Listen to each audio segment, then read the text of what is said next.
আজকে আমি আপনাদের দেখাবো ক্লে দিয়ে কিভাবে এত সুন্দর মালাটি আমি তৈরি করলাম। তার জন্য প্রথমে এখানে সবুজ কালার এবং হলুদ কালার দুটো ক্লে নিয়েছি, আর এখানে নিয়েছি দুটো কালার মিক্স করে একটা ক্লে।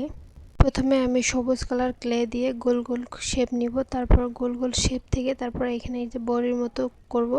বড়ির মতো করার পর তারপর এখানে পাতা সিস্টেম করব। এই যে দেখেন আমি যেভাবে করতেছি ঠিক সেভাবে করতে হবে। এই যে দেখেন একটা পাতার শেপ আসছে। এভাবে আমি কয়েকটা পাতা তৈরি করব। আমি আরেকবার দেখাইতেছি। এই যে গোল করার পর তারপর এখানে পাতার শেপ দিব। তারপর আমি এখানে এই যে পাতার শেপগুলো সবগুলো একসাথে করতেছি, করার পর হচ্ছে একটা ফুলে রূপান্তর করব। তারপর এখানে 5 থেকে 6টা পাতা একসঙ্গে দিয়ে একটা ফুলের মতো তৈরি করব। তারপরে এখানে মাঝখানে হলুদ কালার ক্লে দিয়ে গোল শেপ তৈরি করে এখানে টোটালি একটা ফুল তৈরি করব। দেখেন কত সুন্দর একটা ফুল হয়েছে আমার। এভাবে আমি 3টা ফুল তৈরি করে নিলাম। ফুলগুলো